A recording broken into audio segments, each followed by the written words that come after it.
Kaya mga boss, good morning. Araw ng Monday. Yan, dito tayo ngayon. Check natin to sa YouTube channel natin. Ito nga, Calamba Park Place, Block 9 and then Block 19. Pina-flooring na natin yung Block 19 sa ating garahe. Sa extension sa likod. And then dito sa harapan. At pinupukusan na natin para ma-flooringan na yung ating sa labas. And then to, halos patapos na rin naman. Touching na lang naman tong Block 9 and then yung Block 19. Halos pasabay lang to. Pipinis natin. Yung mga kalat na lang sa gilid ang lininisin natin. Check natin mga boss. Medyo pause pa tayo. Check natin mga boss.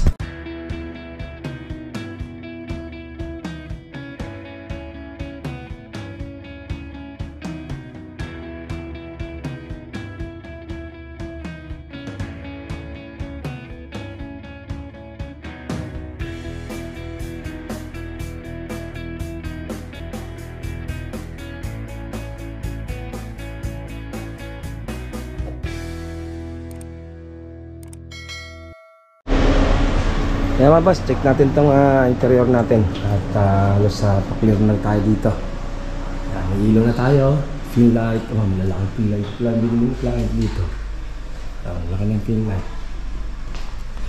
Touch na lang tayo. Tapos to, grout na lang. Tapos na yung tiles dito sa storage room. Then itong pinto na lang. Nakabit na lang din naman. Okay. Masilang lang din naman yan at puro grout na lang tayo. And then PVC panel. Ito na naman PVC panel na. Nakabit na lang din. Kunti na lang to. Tapos na tayo. Malinis na naman tayo dito.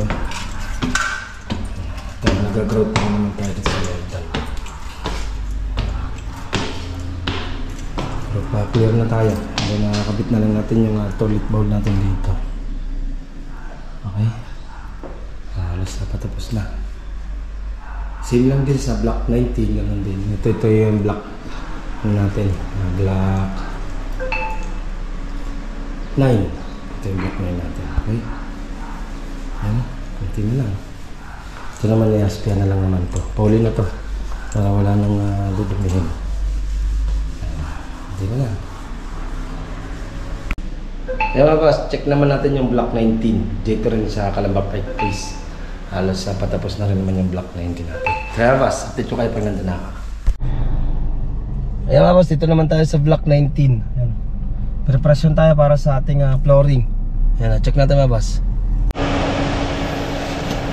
Ayan mga boss, ito yung project natin Block 19. Ayan naman siya. Alamin muna natin itong lupa ng yung kabila natin.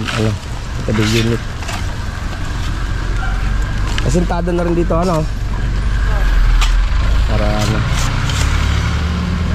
tatapon din naman natin to lupa na yan. Yan. Konti lang dito inangat. Konti lang na. Okay, straight na natin yung flooring niya. Tapos dito may asintada pa dito. Medyo mataas dito sa kabila medyo mataas dito yung flooring. Tapos yan, pahakot na rin naman natin yan. May space tayo. Wala tayo space. Napagano ng lupa. Dito naman, na-flooring na rin naman dito. Yan, dito lang naman. Ito pala yung tres Doon na tayo magkukunik sa Ito, babakalan na rin naman to. Dito na-flooring na rin naman. Ito na, may bakal na rin naman. Flooring na rin naman to. Ito yung steel matting. Steel matting. Galvanize na ito steel matting nga gamitin natin doon. Ito, medyo full pa tayo sa kalat. Finish na. Ito naman. Ito yung corners na nalagay natin dito. Sa huli na ito. Huli na nalagay na. Ito naman sa second floor. Ito naman sa zero floor. Naayos na? Ilagay mo yung dito na. Sakto na yung release. Okay na. Release na. Okay na. Diba? Okay na. Dito, pero clear na rin naman tayo. Ano na, masilyan na rin naman yung samiyan nila. aircon. Flooring na tayo dito.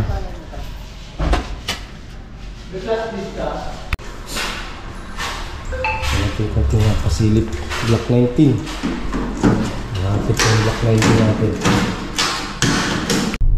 Kaya mga boss, yan natin nga konting pasilip sa ating project dito sa Calamba Park Place. Halos sa paturnover na itong mga unit natin dito. Ang papukusan natin yung Lima Brosa and then yung Tanawan Park Place. Okay? Yan ang ating konting pasilip. Block 9 and then ang block 19. Okay, by bukas naman, update natin yung Lima Brosa naman mga boss. Okay, hanggang dito lang mga boss. At ingat-ingat na kayo. Ito pong J. Uragon Vlog, napakaganda po ng channel na ito, no? Tungkol po ito sa construction. Actual construction po ang channel na ito, no? Pag pinanood nyo po ito, panalo po kayo sa channel na ito. Napakaganda po ng mga video niya. Lalo na pong magaganda, no, yung mga iba't ibang design niya. Kakaiba po yung mga iba't ibang design niya sa mga kisame. Subukan nyo pong panoorin J. Uragon Vlog na ito. Matutuwa po kayo pag pinanood nyo po yung mga video niya. Maraming salamat po.